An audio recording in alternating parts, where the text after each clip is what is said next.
Hey there, everybody!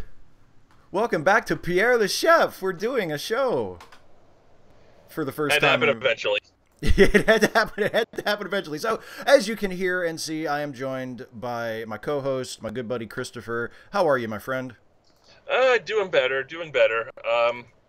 Obviously, follow up from the last show that we did. Things have, with everything's been going on. Other things took priority, but Right. just things are sort of getting better. I mean, it never gets better, but you adjust. You sort of Yeah. learn to go on.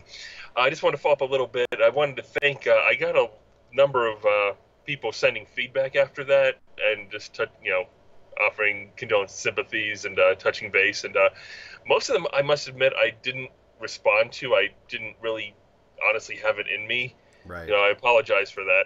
But I did get a number of comments and feedback from a number of people, and I did read them all, and I do appreciate it. And the fact that I didn't respond doesn't mean I didn't care. Wasn't glad to hear feedback from people, but I just wasn't. I didn't have it in me to respond. So I just wanted to give that acknowledgement and thank people for their responding and for donations through the GoFundMe and to the Heron Project, which we had requested donations go to in lieu of flowers or whatever else is normally done in those situations. So just wanted to give that acknowledgement up front Yeah. before we got started, because a number of people did send private messages, and I did appreciate it. Absolutely. Yeah, I did, and I mean, I saw a couple people have comments on the video as well. So I'm glad that some some minimal amount of good came from choosing to talk about it, and that's good to hear. That's good, and I'm glad things are going a little better. Yeah, I mean, to the extent that these things can, I Yeah. mean, obviously it's a long way to go, but for now, I'm doing all right. I found it helps if I if I don't bury it, if I control the release. Like music is something that I react strongly to a lot of times, and or certain song lyrics will strike me. And what I've Right. learned is if if it's starting to bother me, I'll actually set it off on purpose so that it's controlled. I'll know that a song is going to give a certain reaction, and I'll prepare myself, and then I'll play the song for myself, and I'll listen to it, and it hits me, but not as hard because I did it on my terms and Right. under control, and I was prepared for it, and I did it before it built up and the dam breaks and I fall apart. So it's Right. I don't know that would necessarily work for everyone, but releasing it under controlled circumstances is something that has worked for me, and it has really helped me stay a lot steadier than I would have been otherwise. Yeah, I've heard from people who know a lot more about it than me that the best way to deal with stuff like that is obviously, you don't want to like bury your emotions. Everybody sort of hears that, but the Yeah. best way Be sort of, strong. Well, screw you. yeah. There's a reason to not be strong. Well, and it's sort of like the best way out is through. Like the only way to really deal with it is to feel those feelings. You have to go through. You can't short circuit the grieving process. You have to actually go through it.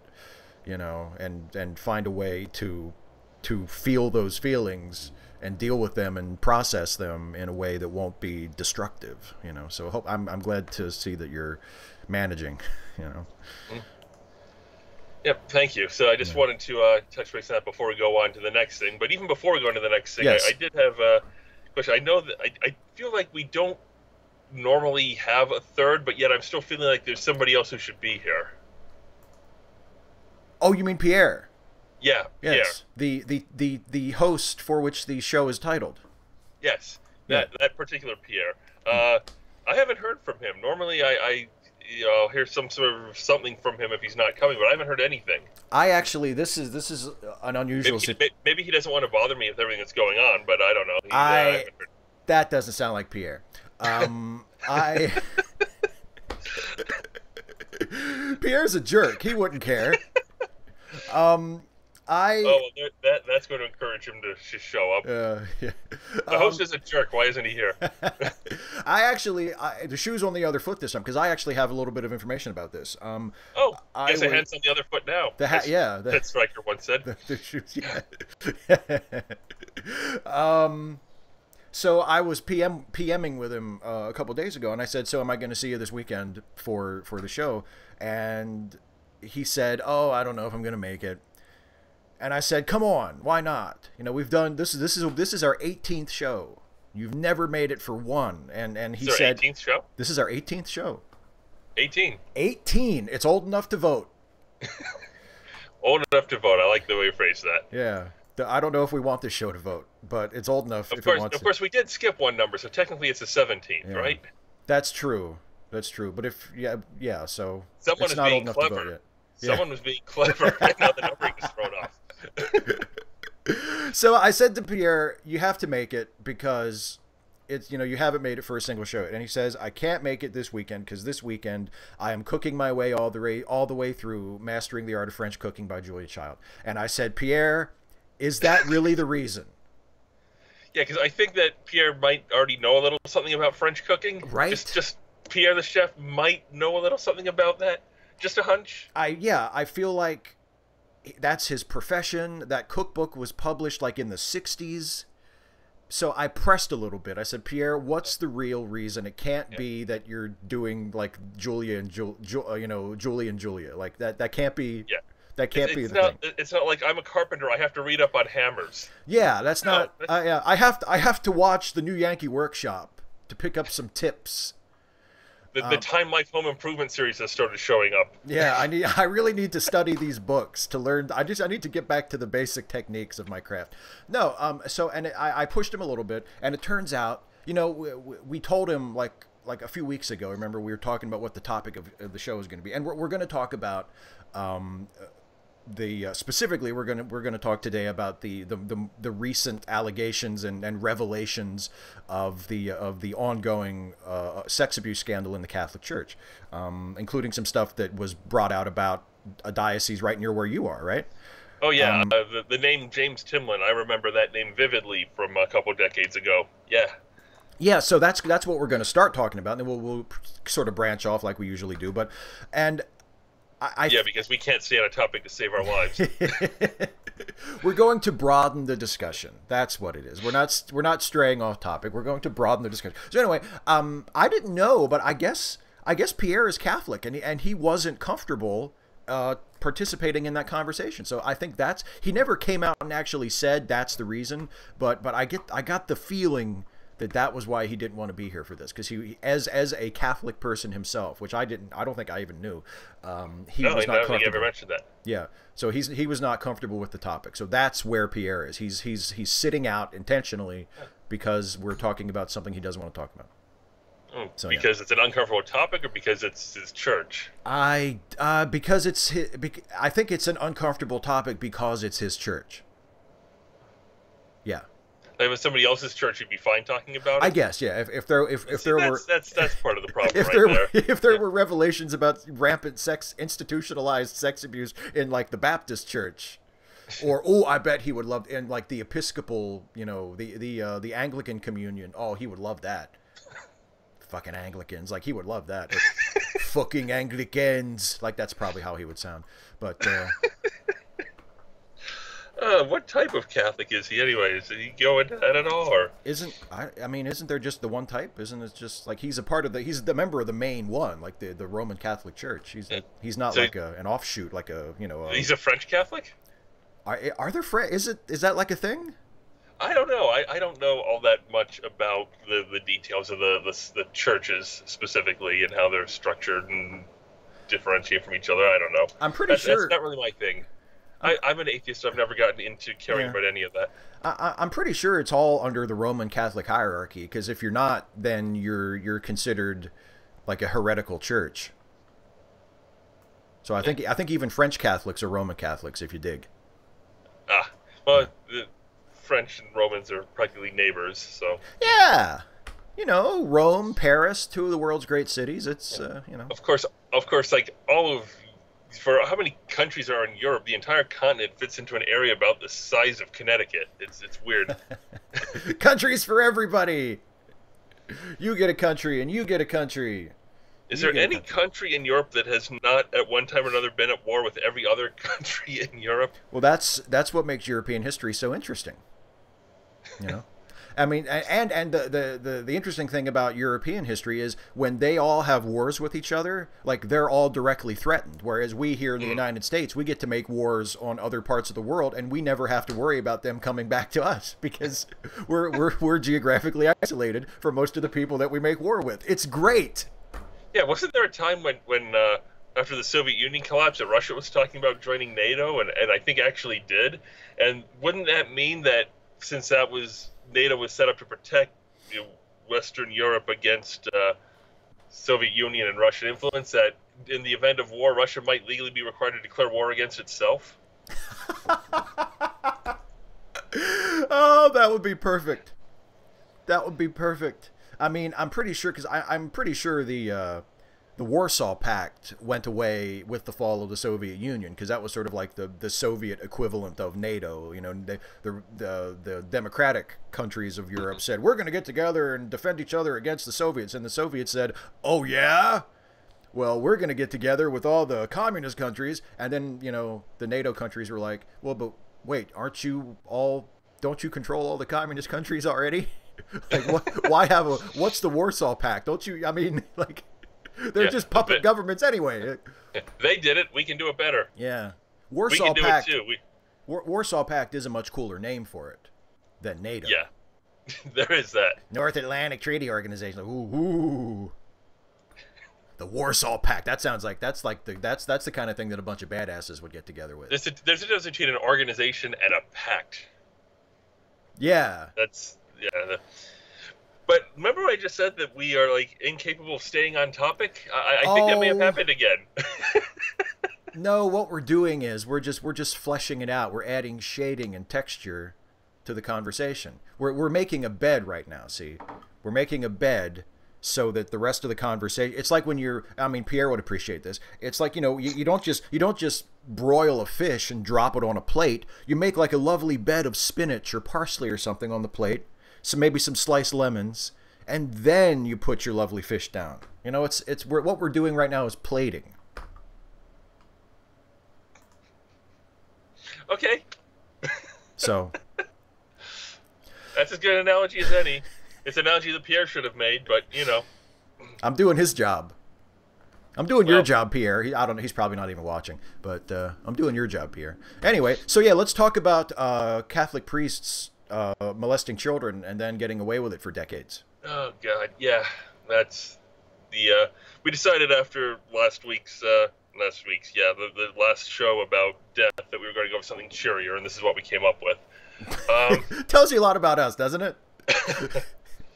Oh boy, yeah. Well, this strikes pretty close to home because it was an investigation specifically to the state of Pennsylvania, and they did most of the dioceses in the state were covered in this grand jury report, which I finally I didn't read the whole thing because I have it up now in the other window. The PDF of it is 1,356 pages. Whew. So no, I didn't read the entire thing, but I read like I probably read like 150, 200 pages of it. What happens is that it has a section about an introduction that overviews it. It has sections on each diocese, and that's nearly 300 pages covering 6 dioceses. Then they go about a couple of sections on the like a summary, recommendations, and then they did an appendix of offenders where they list every offender in all 6 of the dioceses that they covered: Allentown, Erie, Greensburg, Harrisburg, Pittsburgh, and Scranton. And and then the Society of St. John, and that takes it from the appendix of offenders takes it from page 315. The 6 dioceses takes it up to page 877. So it's like 560 pages before you get to the Society of St. John, which is I think 100 more, but there's nothing in the table of contents after that. And I don't remember how many pages long that is. But yeah, that's just the offenders. That's just like listing who is implicated in this. The appendix, yes. The appendix of offenders starts at page 315, and the 6 dioceses takes it up to page 877, and then there's a Society of St. John after that, which goes a little further. Wow. It's redacted. A couple of them are blacked out in places because of apparently things like ongoing litigation that they had to redact it. But for the most part, I mean, it's in here. One of the ones in Scranton was somebody who was born in 1869 and died in 1950. and there were records on him that the church had. So this is Wow. not a Yeah. recent problem. Yeah, I don't know if you've No. read any of the report here at all. I haven't. No, I remember. I actually, it slipped my mind. I thought to ask you when we talked briefly last night to send me a link, but or to Google it myself, and I just forgot. But yeah, I mean, I've read like news stories and stuff, so I know the story, but I haven't read the actual report. But god damn it, that is just Yeah, I mean horrifying. the section on the individual offenders, what it does is each one by one, it has their name, year of birth, year of death, ordination, and then their employment history, and then a summary of the charges against them, or the records against them. And some of them are very straightforward, or one or two paragraphs. Some of them are like pages of things that go on, and it's just amazing, how many there are, and how there's absolutely no way to pretend that this is something that was not well known. Yeah. I mean, there's no way that you have this much information and copies of reports that are submitted between different people, and all sorts of letters from Bishop James Timlin, who is local, and I can go about him a little bit later. But the amount of information in here and how much the church knew is staggering. I mean, there is a script for it, and in the section after the individual diocese, where they talk about the church and child abuse past and present, section 3, it says it seemed as if there was a script, and it goes through the things: use of euphemisms, contact was violent criminal acts, sexual acts were described as inappropriate contact or boundary issues, and temporary or permanent removal of a priest was referred to as leave or sick leave. The diocese would investigate them themselves, so they were unbiased. Of course. Treatment provider, they often relied on self-reports of the offenders. Lack of public disclosure, a lot of these things were never reported. Financial support, even when they knew that some of these people were criminals, they continued to provide them with the resources, with home, and they were able to continue to assault more children because the church didn't do anything to stop them. They would transfer them into new areas without telling the people in the new areas what the charges or accusations were against them. Anyway, it's referred to as, I have it up right now, we think of this constellation of factors as the circle of secrecy. We didn't come up with that phrase on our own, and neither did the FBI. We got it from Bishop Wuerl, W-U-E-R-L, of Pittsburgh, now Cardinal of Washington, D.C., in one of the documents we reviewed. These were his own words for the church's child sex abuse cover-up. They referred to it as the circle of secrecy. Oh, my God. I mean, see, and here's the thing, right? This is what it makes me think of initially. Because, like you said, this sort of thing has been happening for a very, very long time, probably centuries, not just decades. But there are records of it going back, like that one case you cited of the guy who was born in the 1860s. I mean, it's a very old problem. It's obvious the church has known about it for a very long time and has essentially done nothing to protect people from predators among its ranks. And this is the reason when people piss and moan about things like international criminal courts saying they don't have the authority, and what about sovereignty and blah blah blah. The Catholic Church is an international organization, and it has its own country. It's the Vatican. The Vatican City is recognized as an independent state. So what authority is there other than some kind of international court or international law enforcement mechanism that could possibly bring something like this to justice? I mean, if this is the kind of thing, and if it weren't a church, I don't think this organization would exist anymore. Like they would have been prosecuted out of existence. You can't preside over decades of child sex abuse and knowingly protect the predators, and then the authorities find out about it and expect to still get to keep everything. Like this, if this wasn't a church, this organization would have ceased to exist. Exactly. I mean, this is something where it's just the strength of the organization perpetuating itself that's keeping this going. because this is the sort of thing that if this was some other organization, I mean, they would be devastated. There would be, even if they survived, there'd be some major cleanup. There'd be some major changes. I mean, Penn State cleaned house after their scandal, and that was one person taking action and a handful, like a half dozen maybe, who knew and didn't follow up on it. And they cleaned house. They fired everyone. People got into jail. The church, this is hundreds of people that they have records on with over 1,000 victims, and that's just what they could verify and what they found records for, and it's like business as usual. Yeah. It's like there's nothing wrong. So he did this, but he's a rapist of God. It's okay. What the hell? I mean, it's amazing how what a short distance down this path that we're allowed to travel, because you get to the point where they're like the church sort of is like, okay, we'll start reporting them to the authorities, and it's like, okay, that's nice, but what about all the people that still work there in positions of authority right now that knew about this and were complicit in it? How about they, lose their jobs, get excommunicated from the church, get turned over to the authorities? You turn over all the evidence you have on them to the police so that they can be prosecuted. I mean, like, there's so much more that needs to be done here. And the church is just like, oh, well, we need to do a better job. Like, what the fuck is wrong with you people? Well, they're concerned about the business, basically. They're concerned about the agency. They're concerned about the church and not about the people. This is one paragraph that really stood out to me when I read through this report.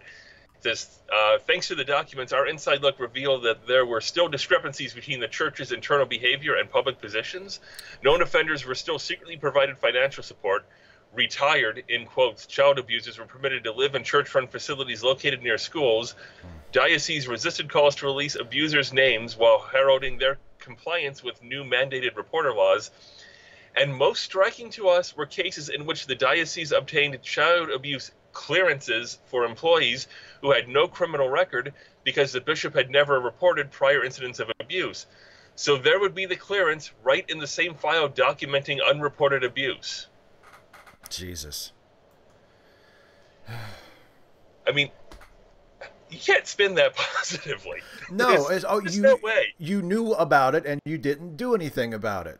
Like that's criminal. And if this story had not been brought to light by others, they wouldn't be doing anything right now. Because as you said, and as has been pointed out many times, this is not a new phenomenon. It's not like they just found out a few years ago that priests were molesting kids. The church internally has known about it, and it's been kind of an open secret for decades, for longer. And they're just now, in the last 10, 15 years or so, they're just now starting to take some minimal steps at transparency and at doing something about this. And if it weren't for the media and journalists and people and victims speaking up and being listened to, they wouldn't be doing anything. It would be business as usual. Yeah, it's stated in here that basically the change, the public awareness of this and the change started to come around 2002 when a newspaper in Boston actually went public with this results of an investigation. The Boston Globe did an expose and revealed a lot of this information and brought it into the public eye in a way that it hadn't been before. And that's when this sort of became a story, and and public awareness of it became a lot more common. But before that, it was buried. Yeah. And I think some of this comes from the fact, I mean, the church, the Catholic Church, in and of itself, is not something that's designed or structured to promote or protect child abusers. I mean, that's not what it's meant for. But what you have is an organization that demonstrates large influence over ordinary people's lives, has a huge amount of pull, both within individual lives socially and then politically as well. That tells people that the representatives of the church are representatives of God, and that they are in many ways a higher authority than friends or family or government. And it's also a very male-dominated structure. Yeah. So all of that is a structure that would very much appeal to people who do things like this, because it's not intentionally, but it's almost perfectly designed for them to have that sort of control and to be able to isolate people and isolate victims and prevent them from being able to do anything about it. So it's something that the structure of the church, not the church itself, but the way it's structured, very much is appealing to these people and helps promote this sort of problem. Well, yeah, it's a consequence-free environment, or it has been for many years. I mean, and there's no oversight. Like, the only oversight has been the church itself. The church has just sort of been trusted to police itself, and obviously that is not enough. It's very libertarian, but it doesn't work. Just like, well, which makes it very libertarian. Yes, it's very like all these corporations have done such a good job when they're not, being forced by the government to actually behave in an ethical manner. Like the wildfires out in California, and the government has rolled back the net neutrality, and the firefighters out in California, one of their groups suddenly basically lost web access for exceeding data caps and had to pay to upgrade to continue having web access and communications in order to fight the fire, because this is what a responsible corporation will do when not being restricted by government regulations and oversight. Yeah. Well, don't you know, though, that price gouging like that is ultimately good for people? Yes, because we have overpopulation issues when people die because of things like that. It helps address that, right? I guess. Spinning this? I guess, yeah. I don't know. I've heard people. Like, you ever take that? I don't know how the hell else you're going to spin it. Yeah. You ever take that political compass test? And there's one of the questions in on the economic section. It's something like, and it's like, agree, disagree, mostly disagree. And the question is, or the statement is, corporations are able to police themselves and don't need government oversight or regulation. And I thought, what kind of a fucking rube, what kind of a naive patsy would agree with that statement? I mean, the government here in this country, we figured out over 100 years ago that the government, like Teddy Roosevelt, for Christ's sake, he was like, you know what, I'm a Republican, but we really need to regulate these industries because they're just not good.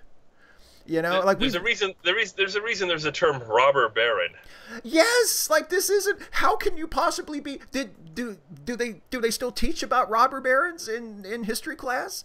Have you ever watched like The American Experience? Half of those fucking episodes are about robber barons. Like, to be an American in the 21st century and honestly believe, I don't think all these regulations are necessary. I think most of the time corporations will do what's right. What the fuck? What planet do you live on? And with the church, it's even more so because they're even more enclosed than a corporation, than a business, because they have absolutely no outside oversight, or very little. They have their own sovereign state that people can retreat to. They own property all over the world, and they have this reputation because they're a church that in the eyes of many people, even some people who aren't themselves Catholics, like, well, they're just above reproach. They're just a step up from other organizations because they're spiritual, they're religious. They have all of this working in their favor that allows people within their ranks to get away with the most horrible crimes. And clearly they're not interested, or they haven't been interested until they were forced to, in holding people accountable. Yeah, I've always thought there's a sort of height of arrogance in taking the name of your religion and using it as a synonym for moral. That's not a Christian thing to do. Well, you know what? We're finding out that the Christian thing to do is not necessarily the moral thing to do, and not even close. Apparently, the Christian No. thing to do is to protect child abusers. Yeah, Bishop James Timlin is a name that I was expecting to see in here, and it showed up a lot because he was the bishop, the Diocese of Scranton, for 19 years. Mm. So he was around for quite a while, and he's up to his eyeballs in all of this. I remember when a lot of the stuff that was in the news about him when I was younger was him speaking up against things like gay rights and gay marriage and so on. Oh yeah, yeah. And he, very much against it, and talking about, all the normal crap basically. And it boggles my mind. It's just inconceivable that a person could protect people who are raping children. Homosexual pedophilic rape is apparently acceptable, but consensual a consensual homosexual relationship is between adults is not. Yeah, That's that makes the sense. abomination. And it's like, what sort of mental gymnastics do you have to go through to justify something like that?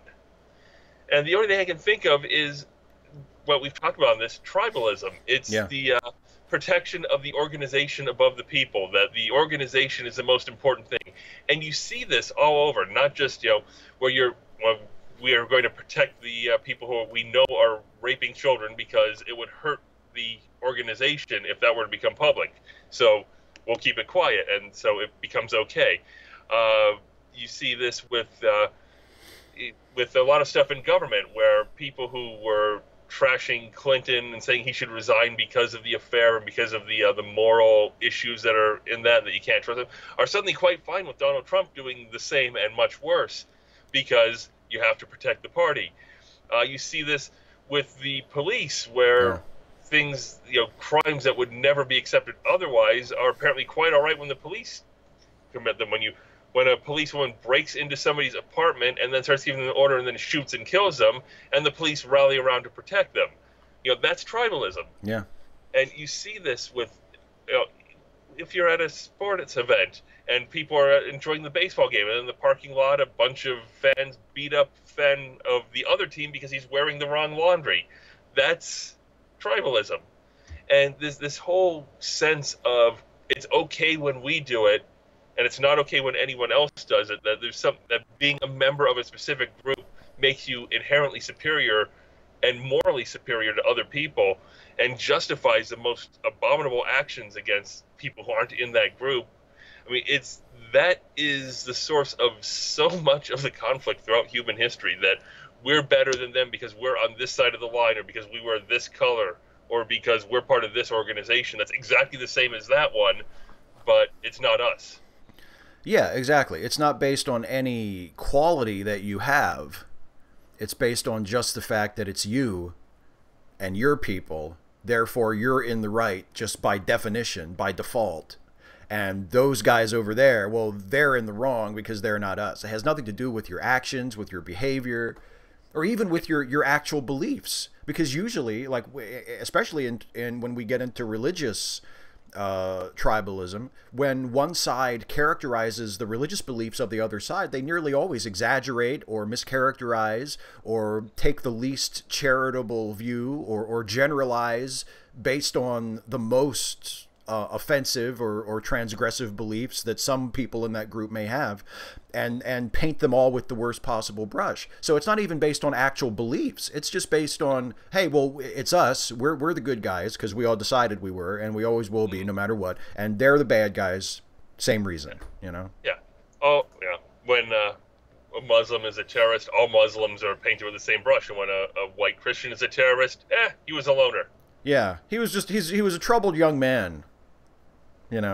Or, oh, he was mentally ill. Hey, let's attack mentally ill people. That's what we need to do. Scapegoats. Yeah. Scapegoats, yeah. It has nothing to do with morality. Morality is just the excuse to defend the tribalism. Well, yeah, I mean, because you look at some of these people, or Timlin, who's like 91 or 92 now or something, and you just want to say to them, you just wish that you get through to them something as simple as, is child rape wrong? Yes or no? And when they say, yes, that's absolutely wrong, then why did you protect people who committed it?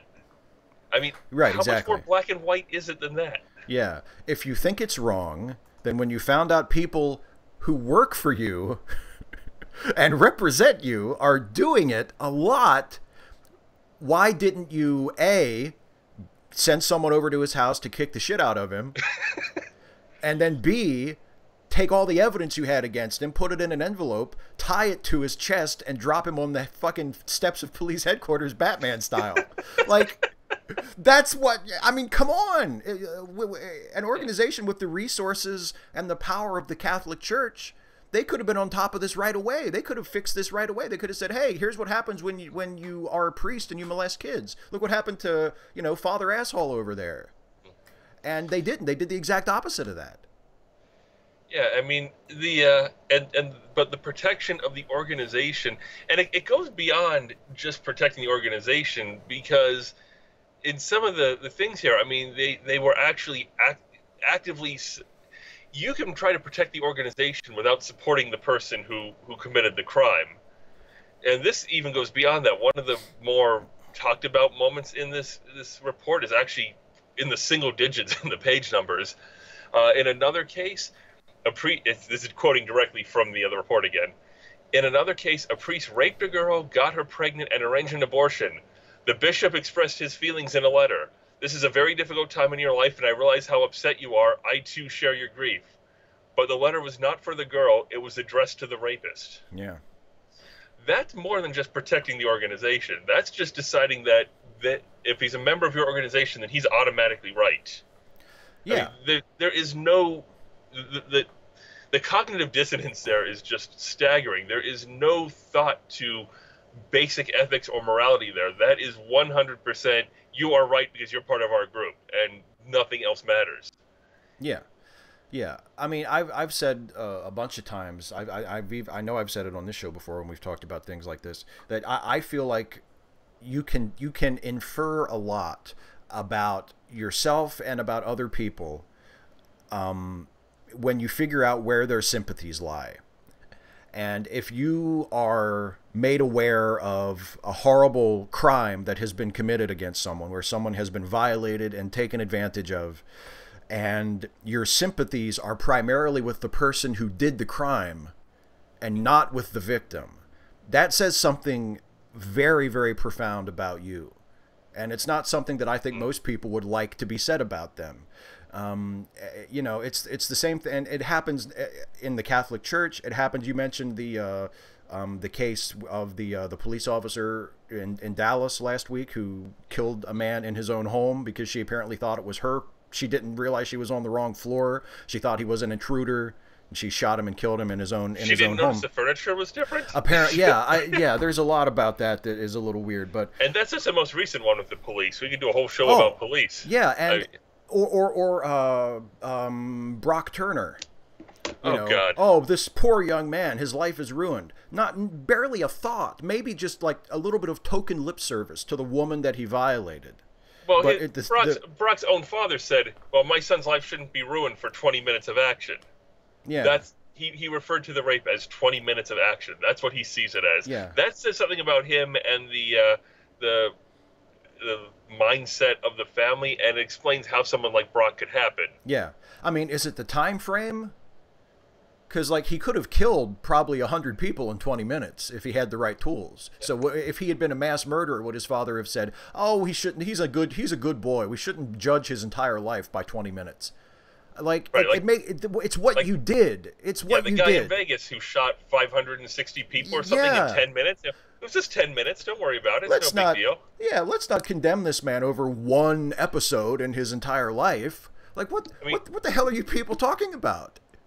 Yeah, but on Facebook a year ago today, it came up in the memories thing. It was a year ago today. I shared a post that somebody had posted. He goes, when a police officer chasing a black suspect tells his partner that he is, quote, going to kill this motherfucker, tells his partner to ram the slowing car of the suspect, approaches the crashed car with both his service sidearm and an unauthorized AK-47 pistol, which, yes, is a thing, pumps 5 rounds at touch range into the unarmed suspect, killing him, plants a firearm in the suspect's vehicle, and is confirmed, even recorded doing all of these things, and is still acquitted of both murder and armed criminal action charges, then you can see why black people in this country have decided they're not going to see any justice from and that the police are effectively their enemy.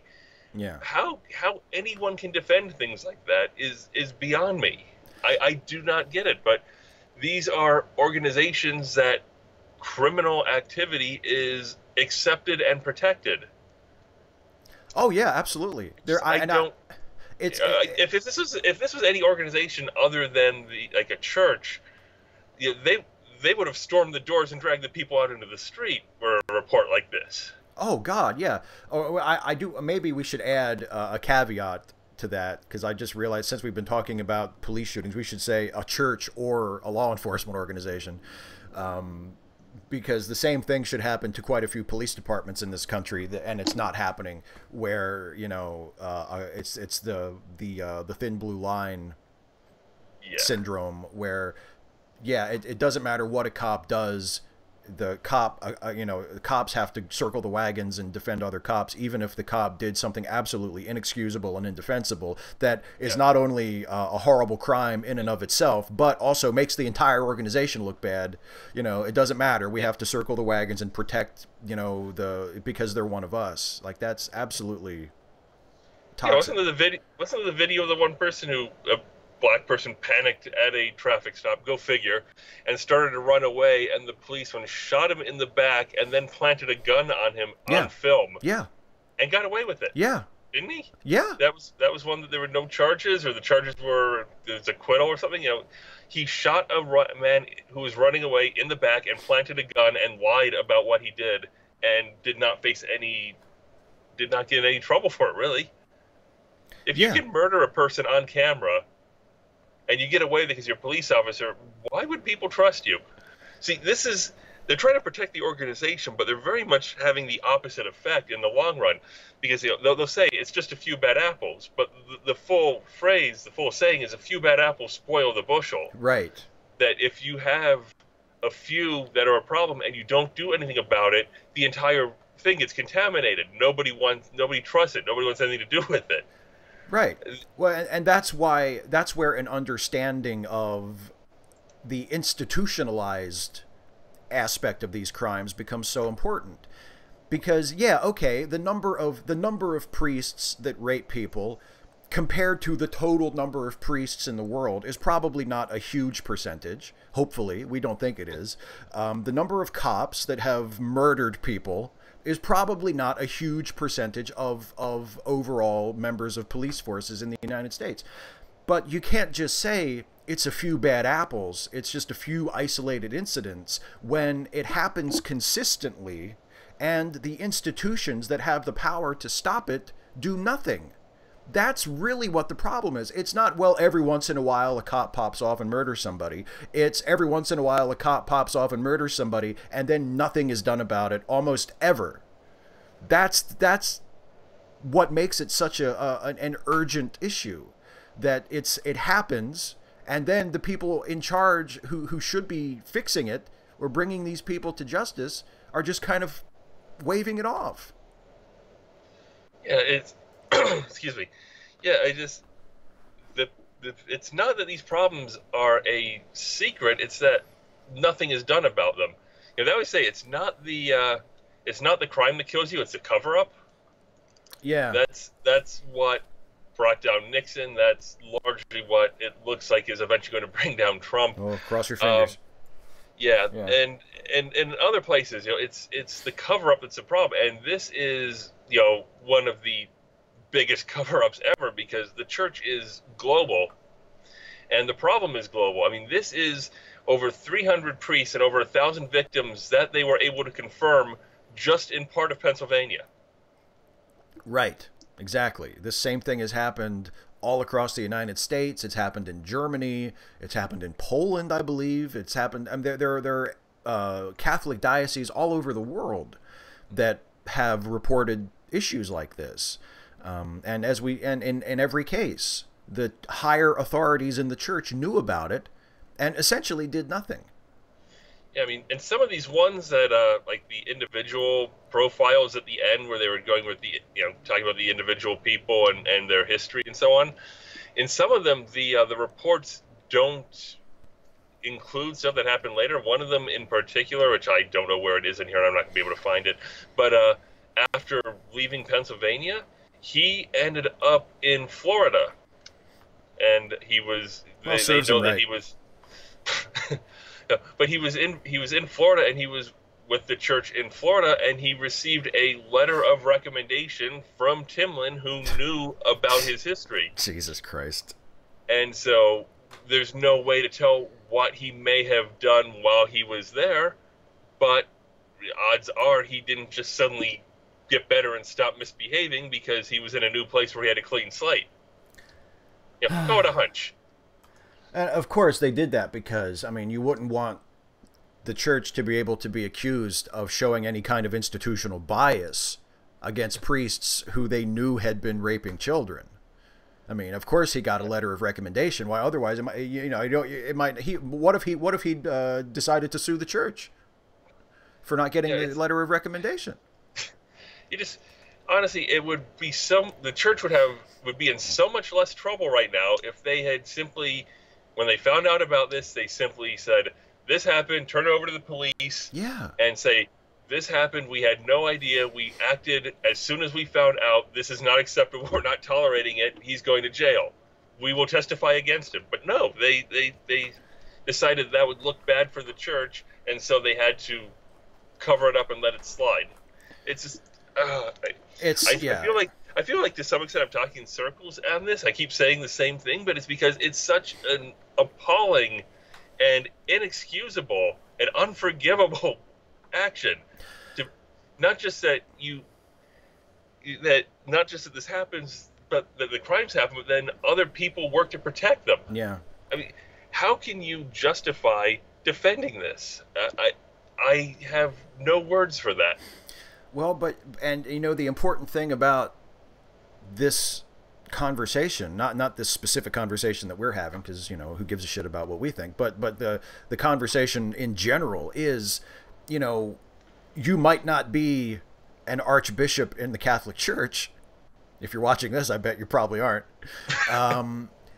But I think in our everyday lives, in little sort of microcosmic examples, we all have the opportunities to do things like this and to do it the right way. If someone someone in your family, someone who's a friend of yours or an acquaintance of yours does something wrong or says something wrong or you don't have to let it slide. You don't have to take up for them. You don't have to cover for them. You can say, hey, that's not cool.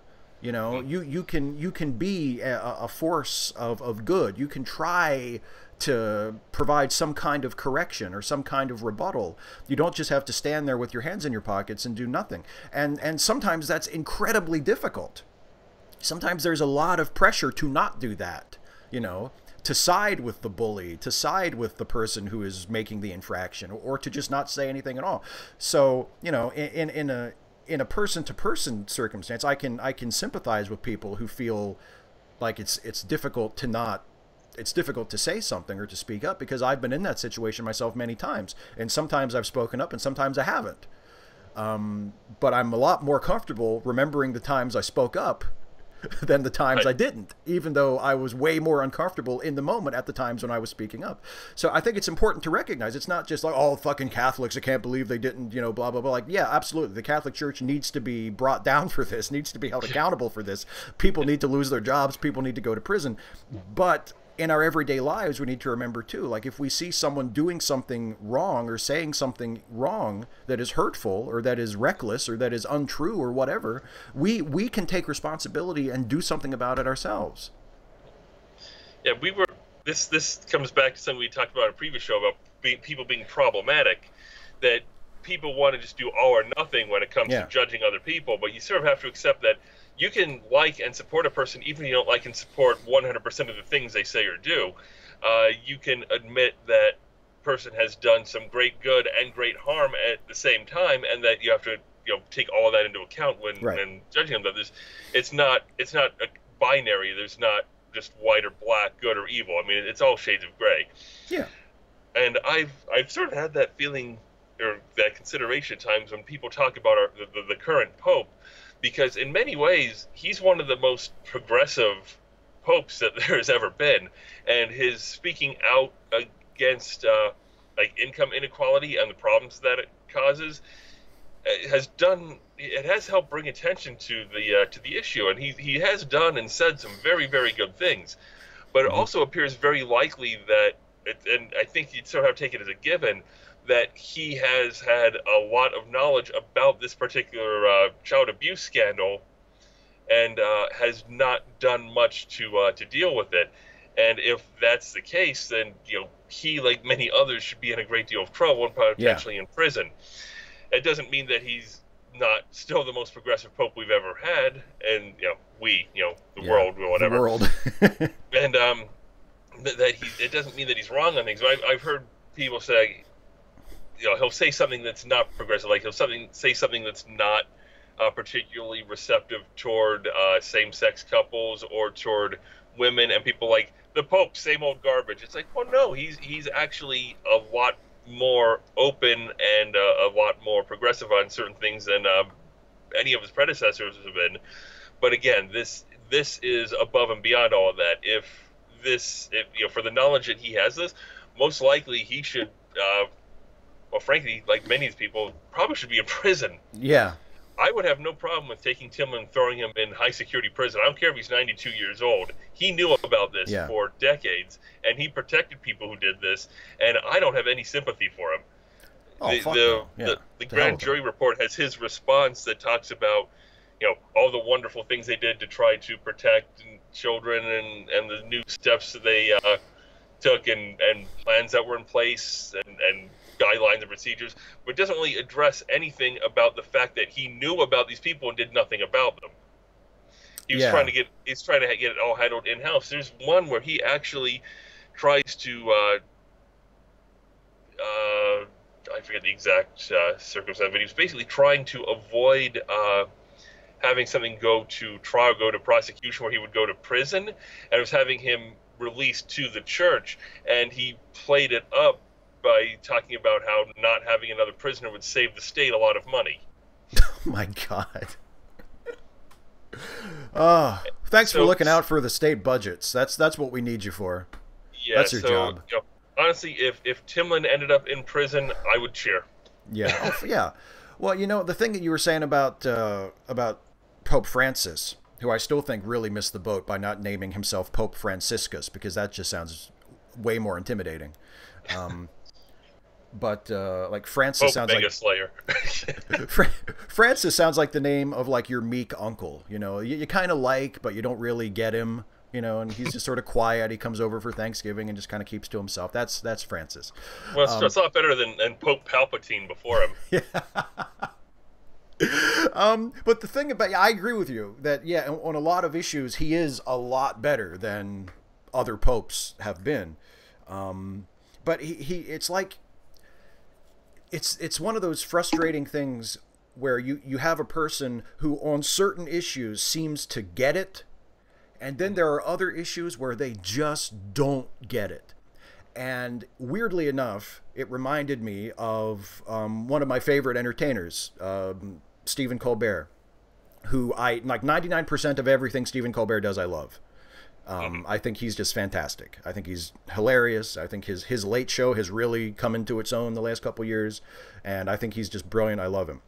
It helped when he got more comfortable being political again. He found a way to be political without being the parody of O'Reilly. I think that really, really helped him find his own. Yeah, absolutely. And having the guts to go after Trump like really, really hard and not sort of try to split the difference like certain people named Jimmy Fallon. Oh, don't name names. Jimmy. He has a name that sounds a lot like Fimi Jalen, but we don't want to name specifically who it is. Jimmy Fallon, I knew it was you. You broke my heart. But yeah, so and I love Colbert. I love his show. I think he's doing a great job. And yeah, I think the Colbert Report is one of the best shows ever. But I watched an interview with him a New York Times interview. The New York Times does like a YouTube series where they interview like newsworthy people for an hour. And it was a really great interview, and it was really interesting because he talked about like behind the scenes stuff from his show, and he talked about what it was like to do the live election night special and how like everybody sort of sat in horror as it dawned on them that Trump was going to win. And yeah, you can sort of see that moment at the end where he's trying to say something comforting or whatever, and he has no words. And you can sort of tell the overall mindset is like, oh crap. Yeah, and so a lot of it was great, and he's a really funny guy and a really knowledgeable, articulate guy. He's just fascinating. But there was one part of the interview where he was asked about the Emmy sketch that he did with Sean Spicer, that a lot of people, I think quite rightly, criticized him for, because they were like, you know, why are we playing with members of the Trump administration? Like, why are we bringing them out and sort of chuckling with them like that's remotely acceptable? And he said, you know, well, I thought it was okay because the joke was on Trump, because they had Spicer come out and say something incorrect, you know, like he said something factually incorrect, and the joke was, well, Trump used to pay him to lie for Trump, and now the Emmys are paying him to lie for the Emmys, ha ha ha. You know, so the joke, it wasn't like trying to get people to sympathize with Sean Spicer, it was making fun of Trump. And I don't think that's a good enough excuse, but that's how he justified it. Because that helps to normalize what's going on, in the sense that we think that we make a joke out of something that's not really funny, and it also helps isolate the problem to Trump himself and sort of gives a pass to the people around him. Yeah. When the problem is not Trump, the problem is the fact that there's so many people who are protecting him and going along with him and defending him and giving him the authority to do these things and not riding the brake when any rational person would, because they're protecting the party over the country. Yeah, well, exactly. Is this the 5 minutes of Trump? Have we gotten into that? No, I want to finish this Colbert story first, and then we'll do 5 minutes of Trump. But yeah, I mean, because like, yeah, you're right, absolutely. It normalizes Trump, and it normalizes people who chose to work for him and continue to defend him. And, you know, if I had my way, instead of inviting Sean Spicer to do a little jokey joke on the Emmys, every time he showed his face in public, people would spit on him and scream obscenities in his face until he ran away and was never seen again. And that would happen to everybody who works for this administration for the rest of their lives. But then the interviewer asked Colbert a really good question. He said, what if it wasn't Sean Spicer? What if it was Stephen Miller, who is a white supremacist who works for the White House and is largely acknowledged as the architect behind the administration's immigration policies? He's a ghoul. He's absolutely just a horrible. He's a Nazi in everything but name. He's just a horrible, horrible piece of shit. And they said, what if Stephen Miller, you know, left the administration and wanted to come on your show? You know, would you welcome him? And Colbert said, he instead of saying what he should have said, which was absolutely not, fuck him, you know, like if I could get away with it, I would beat him to death with a baseball bat, which is what he should say. He said, well, it would depend on the circumstances that he left. You know, did he leave because he was protesting something that the administration was going to do that he found, you know, unacceptable, or was he fired, or blah, blah, blah. And I just thought, you know, this is an issue, one of the relatively few issues, I think, where I just don't think Stephen Colbert gets it. You know, like, I just don't think, like, it doesn't, if Stephen Miller left the Trump administration, whether he was fired or whether he walked out because he thought he was doing some principled thing, it doesn't matter. He's garbage. You know, he's an evil person who has done evil things to people, and it doesn't matter what he does from now on. He shouldn't be treated with respect. He shouldn't be given a platform. He shouldn't be normalized, and he shouldn't be presented in a way that elicits sympathy for him. He should be banned from the public discourse completely, forever. He should be looked on with scorn for the rest of his life. And I just think, like, and I don't know if it's because he's an entertainer or because he still feels like he still feels a duty to show both sides, even if one side is absolutely monstrous. I don't know what it is, but that's an issue for me where I just feel like he just doesn't get it. And it's frustrating, because I agree with him and think he's great 99% of the time. But in that one instance, it's like, how is it? What's so hard about saying no? You know what? Fuck Stephen Miller. We would never have him on our show. You know, and he couldn't say that. Well, I can sort of understand not wanting to, almost from the political side of things, not wanting to lay down an absolute on something like that, you know, and then getting grief from the network or whatever, things like that. But at the same time, I mean, that seems like a very disingenuous response. Yeah. Playing the well, it's a hypothetical, it would depend card.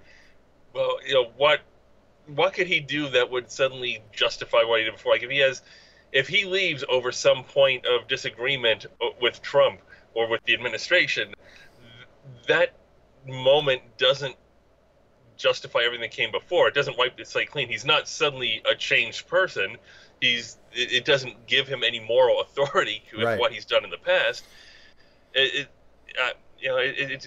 just sounds like a very disingenuous response. It's something where it was an issue he didn't even want to discuss, but it came up and he sort of danced around it badly. Yeah, that was the impression I got too watching it. So I must have described it really well. Because that was what I got from it too. And it's like it's not okay. No, it's not like I hate Stephen Colbert now.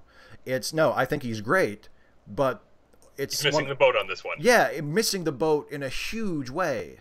And it's frustrating because that happens a lot. That happens, nobody's perfect and there's nobody that you agree with on everything, but sometimes there's someone who you agree with on most things and the thing you disagree with them on is like a big thing. And it's difficult, it's frustrating because you want to overlook it because everything else they do is brilliant, but it's like, God damn it, if he could just see the light on this one thing, Damn it, Louis C.K., what the hell? You've learned nothing. I mean, you took a vacation as long as a pregnancy, and now you're pretending everything's fine. Oh God, yeah, and yeah, well, like I said in the segment I did about it on the Facepalm 5, it's like he said when he made that statement, and he said, now I'm going to step away and listen. Okay, so I guess going away meant 10 months. And you listened so much that you thought, I bet they'd like to hear a rape joke in my first set back. I think I'm reading the room correctly as a professional comedian. Listen, I think but didn't hear. Yeah, I think they would love for me to get up on stage for the first time since I was banished for sexual misconduct and tell a joke that involves me indirectly alluding to rape. I think that'll go over great. Like, what? You wonder what goes through someone's head. Like, what the fuck is wrong with you? Like, how could a priest? I mean, like, how could somebody not grab him and throw him against a wall in the dressing room after that set and go, what the fuck is wrong with you? Yeah, I don't know. I make the joke because I can't. Yeah. I can't go with anything else. I mean, yeah. He just doesn't get it. The people who are in the church who are protecting people just don't get it. The people in the administration who are protecting Trump just don't get it. Yeah. It's real. And what was that thing that goes around on Facebook periodically? It says, I don't know how to explain to you that you should care about other people. Yeah. Eli Bosnick said that. I don't know if he was the first one to say it, but he's the one I've said it. I've seen say it more often. Yeah, it's like, how do you convince someone that it's important to care about other people? Like, there's no logical argument for that. You either have a heart and you have empathy and compassion, or you don't. And if you don't, I probably don't want to be around you too much. Right. Because you're probably a huge prick. If you don't care about other people, then there's not a whole lot of common ground there, because if you don't care about other people, what you can get away with and what you can justify and the things you can do are potentially monstrous. Yeah. And speaking of monstrous, shall we get our 5 minutes of Trump out of the way here? Speaking of monstrous. Oh wow. I'm working on segues. I know you said you're not real great with the segues, so I decided I would try one there. That was an excellent segue. Thank you. That was an excellent segue, my friend. So yeah. So let's do 5 minutes of Trump. Because we must. Because we must. It is mandated. Actually, at the end, they snuck this in after they ended net neutrality. They also said you have to talk about Trump for 5 minutes in every broadcast or webcast. So we have to do this. It's legally mandated. But luckily, there's a loophole. They didn't say we have to talk favorably about him. So word. Welcome to the resistance. The Okay. resistance is the thing, though, is that the resistance is like 70% of the United States and about 95% of the rest of the world. It's a very small minority here that's actually supporting him, but It's like they've learned how to bog down the government so badly that nothing gets done. the resistance is it's like the resistance is everybody in the galaxy, and the empire is just like 1% of the population. But no, we're the resistance. Okay. All right, so we can start the timer. So Let's start because the the sooner timer. we start the timer, the sooner it reaches 5 minutes, and the sooner we can stop talking about Trump. Okay, let's talk about Trump for 5 minutes. He is just in so much trouble. He doesn't seem to realize. What happened? I don't think that he. Well, first, I don't think he ever actually believed that he was going to win. I've said before, I don't think he ever wanted to be president. He wanted to win the election because he saw it like unlocking an achievement in a video game, but he never actually wanted to be president, and that is clear as day from how he's behaved since the day he's gotten in there. Yeah. But I don't think he ever actually expected to or believed that he would win either, and so he never anticipated that the things that he did and his business dealings and so on would ever come under so much scrutiny. Yeah, I've heard a lot of people say, like, the Trump and all of these criminals that he surrounds himself with, like, they would have gotten away with all this shit if he hadn't have been elected president. Like, that's his his victory will be his downfall. Which is, there's a nice Shakespearean poetry to that. If it didn't affect the lives of millions of people. Indeed, I mean, it's been clear since day one that he is in completely over his head, and he is not prepared for this job, and he's not interested in learning how to do this job. No. Well, he doesn't think he needs to. Some of the stuff that came out, like Woodward's book, people around him were saying that he has like a 5th or 6th grade understanding of government. Yeah. Well, he said that's horrifying. Wasn't there a thing about he yelled at the generals in charge of Afghanistan because he said, "Why do you need a strategy to kill people?" Yeah. What the fuck? That's like, I mean, he recently was reported as saying that his strategy for relieving the national debt was to print more money. Yeah. Why didn't anybody think of that before? Like, that's worse than a 5th grader. Like, a 5th grader, you could explain that to them. And they'd be like, "Oh, okay, I get it." Trump would be like, "If we need more money, why don't we just print more money?" There was something where he said he gave like an order to find a way to kill the president of Syria, and then when he left the room, the other people said, "We are not doing that. Ignore that. Pretend that didn't happen." The Secretary of Defense said, "We're not doing that. Just forget it." And by the next day, he'd forgotten it. Yeah. That he even ordered it. He never brought it up again. Yeah. Well, that's why there's that bit in the Woodward. People still support this guy. Tribalism. There's that bit in the Woodward book where he the aide like takes the document off his desk because they don't want him to sign it. And Woodward was asked in interviews, like, how could they get away with that? And Woodward said, well, because Trump doesn't remember. Like, if it's not in front of him, he doesn't remember. And he's the president. That's frightening. We replaced one of our best presidents with one of our worst. Oh, with our worst. I don't know. Honestly, hey, James Buchanan, congratulations. You're no longer the worst president. Buchanan, Bush, it's these B presidents that are a problem. We need, Until this guy. Yeah, I mean, well, and did you there was an article in, I think it was the Daily News, the New York Daily News, by someone who was formerly a vice president in the Trump organization about the elevator in Trump Tower. Did you read that one? I don't remember all the details on it. But he was meeting. This is back like in the early '80s when Trump Tower was still being designed, and he was meeting with the architect, and the architect showed him what the interior of the elevators would look like. And Trump, he saw the braille next to the buttons, and he said, "What are those little dots?" So yeah, he doesn't know what braille is. That's a little bit of a red flag. And the architect explained. He said, well, that's braille, so that blind people can know what button to push for what floor. And Trump said, take those out. I don't want that. That looks bad. Take it out. Isn't that a legal requirement? Well, yeah, that's what the architect told him. The architect said, well, we can't take it out. It's mandated. It's, we have to have that for accessibility. And Trump said, take it out. There won't be any blind people living in Trump Tower.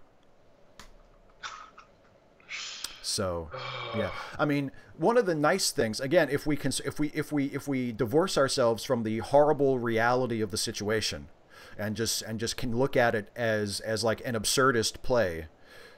One of the really satisfying things about it is getting to see that this asshole has been a horrible asshole in public for 50 years.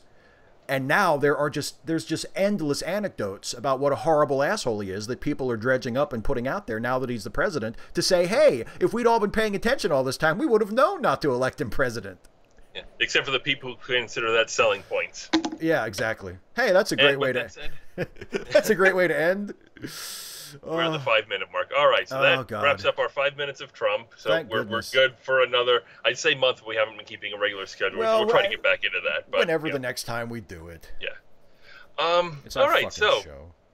We're in our whatever, talking about whatever. Yeah. I wanted to mention this is maybe not perhaps the same, not the same interest because it's more of a local thing, but with the radio station, there's a local radio station, WEZX, it's Rock 107, and I basically use that on the clock radio for like forever. When the alarm goes on, I don't like the alarm beeping at me, so I put it on the radio, the music comes on, all right. And forever, it was Daniels and Webster, and eventually Webster decided he wanted to go over to talk radio and be, I don't know, a conservative blowhard or something. And he's partnered with, he does a show with a woman who, at least in the early going, I haven't listened to it in forever, but basically he talked over her and didn't really respect her. He didn't interact with her the same way he reacted with Daniels. And so Daniels ended up going to a later show, and then he ended up off the air. He had some health problems. He passed away a few years ago. And so the new guy, they got a new team in, and one guy went by Prospector, and one was Dave Dorenzo, and Dave went on to another station. So it's this Prospector by himself, and I really don't like him. I mean, he does some terrible bits. He does this thing called "Am I a Jerk?" like weekly, where he'll mention some incident where he was rude or crude or was disrespectful to someone else or something, and he'll explain the situation. Go, "Am I a jerk?" And people come up and say yes or no. And this is apparently what appeals, Yeah. Whether he's, a jerk or not. And the fact that he has these incidents that he can talk about every week and may go out of his way to cause them so that he can do the bit. I don't know. It seems very lowest common denominator. And then he also does this thing called, well, go on, because I'm going to go on a little bit. Well, I was just going to say, that reminds me that it's sort of a recurring topic of conversation between me and my wife where, and we both agree on this, but it seems like more of a pet peeve of hers where, like, just because you acknowledge a character flaw in yourself, like that doesn't erase the flaw. There's this mentality that, well, yeah, I'm an asshole, but I know I'm an asshole. Yeah. Okay, yeah, but you're still an asshole. Like, that doesn't fix it. I'm a jerk. I acknowledge it. Give me credit. Now get the hell out of my way. I'm busy. Yeah, it's like it's a cousin to that. Oh, I'm not rude. I'm just honest. Bullshit. Like it's possible to be honest without being a huge asshole.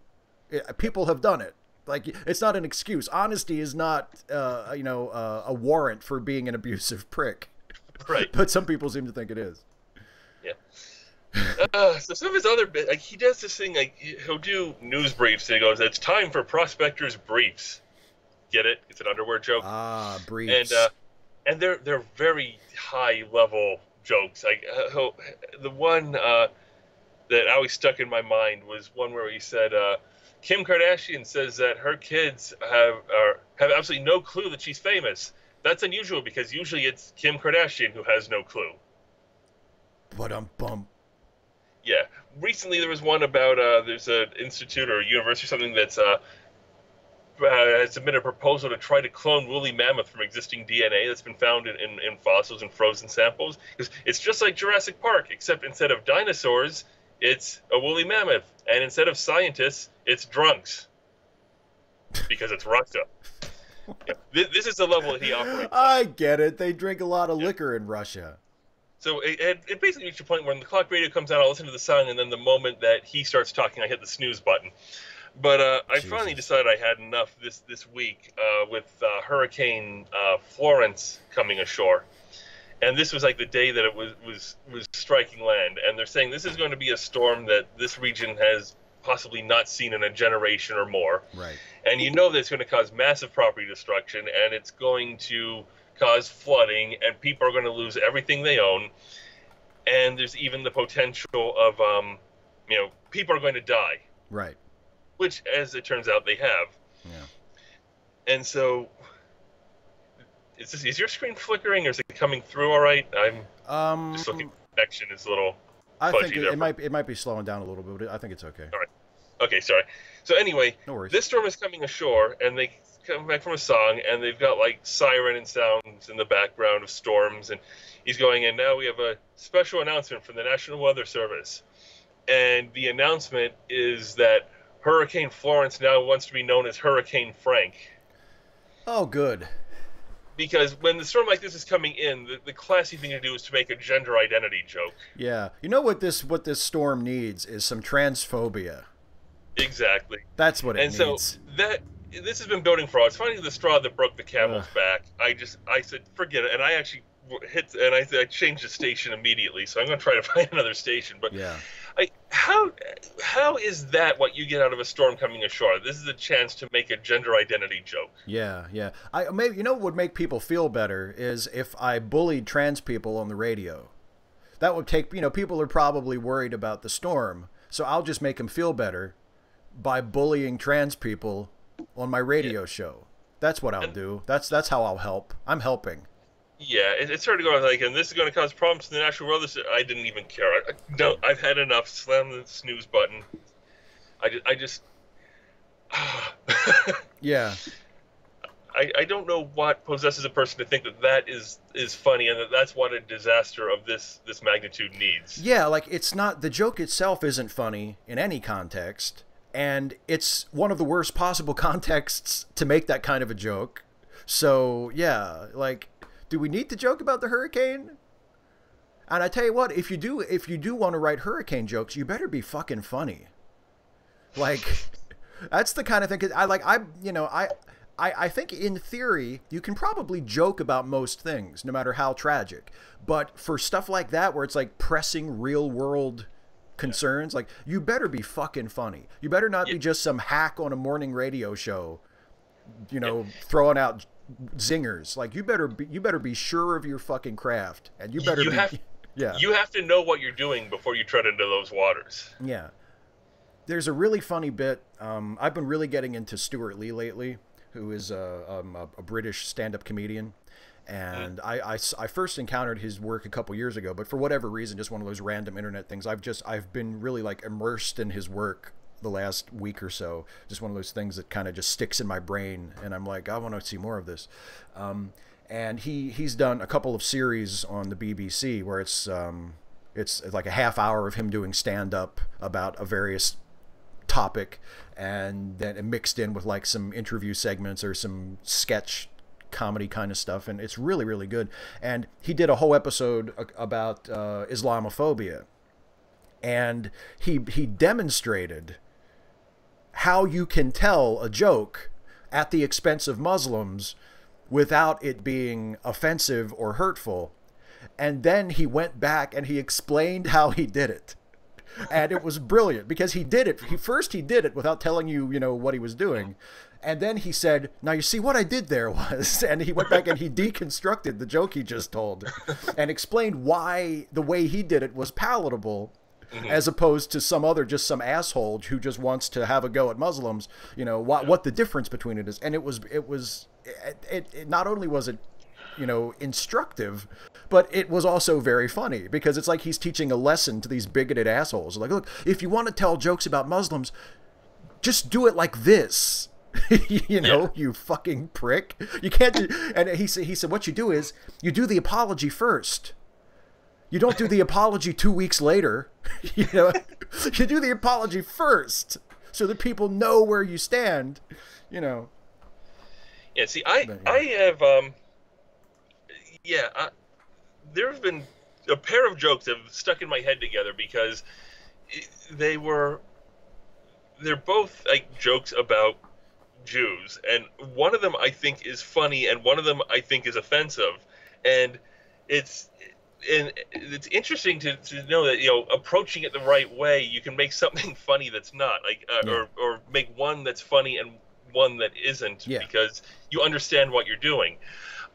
Like there was like I had somebody one time they were thinking they were funny. They said to me, you know, what does Jewish Santa Claus say?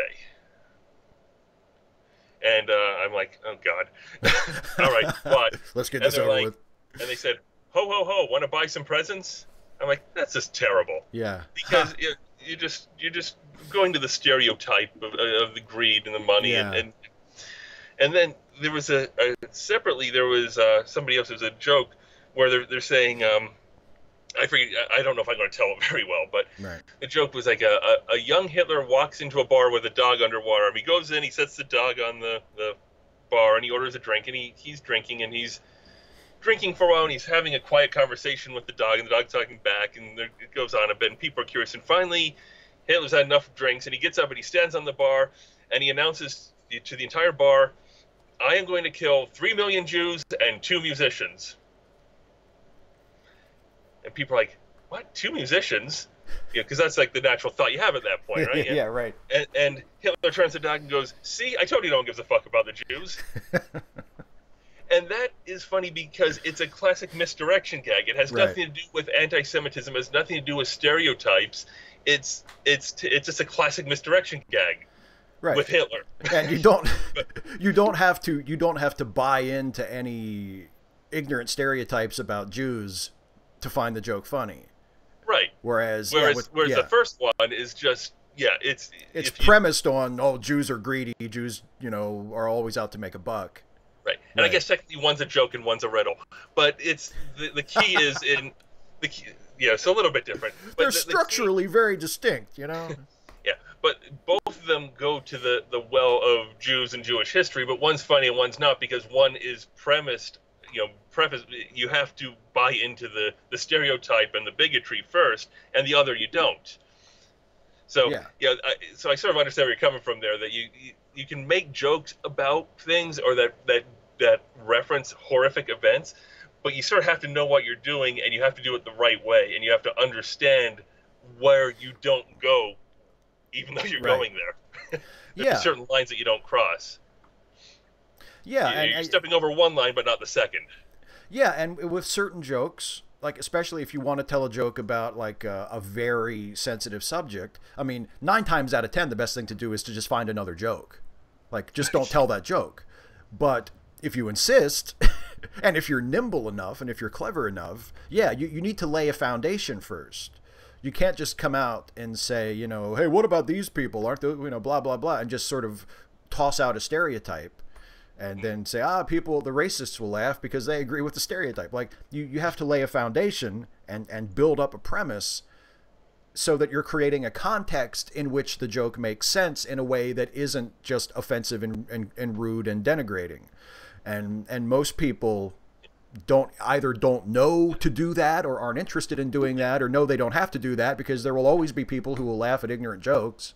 Right. You know, like the person thought that Santa Claus joke was going to make me laugh, I guess. I don't know. Yeah.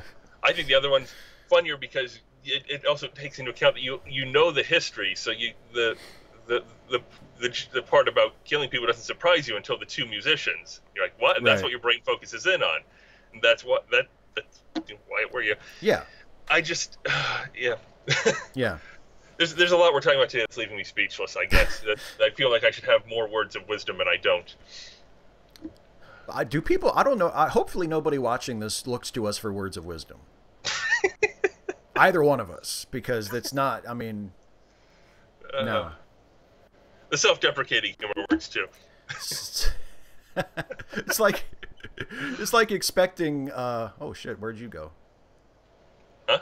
Sorry, I think I lost your window here for a second. Oh wow! Now that looks a little odd. Yeah, it does, doesn't it? There's a little piece of me up in the corner. Yeah. Oh, that's the wrong way. I'm not sure why it's... Hey, hi, how are you? Hi. I'm not really sure why it's doing that. I'm the inset, the closed caption inset here or whatever. Yeah. I don't know sign language. That's so all right, well... anyway. Anyway, we should probably wrap up anyway because we're at about an hour and a half here. Yeah, it's doing. 5 minutes of no, we're not doing 5 more minutes of Trump. It's just. Don't it's make all me gone. come over there, Steve. Don't make me come over there. It's all gone wrong. It's all gone terribly wrong. All right, well maybe we should just wrap up then. Yeah, I'll put your head right next to mine.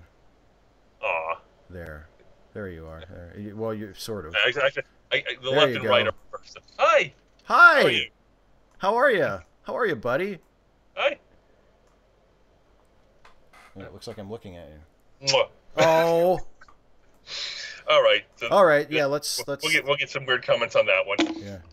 Oh, you know what? I think I know what's happening. Hang on a second. Sorry, I'm gonna fix this in real time. Oh wow. For the thrill of our viewers, I think I know what's happening. Our viewers are thrilled. Let's go with that. Yeah, sure. Let's.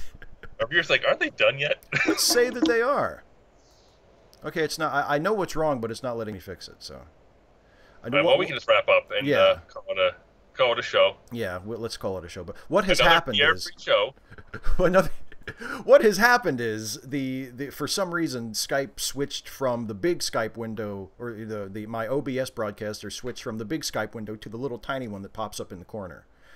So what people are seeing now is a fragment of the little one that pops up in the corner. So I need to fix that. But we'll fix it next time. Or actually, we'll fix it before next time. All right. That would be ideal. Before would be better. Before would be better. In fact, you know what? We'll get off the air and I'll fix it right now. Sounds like a plan. Unless you have something to do.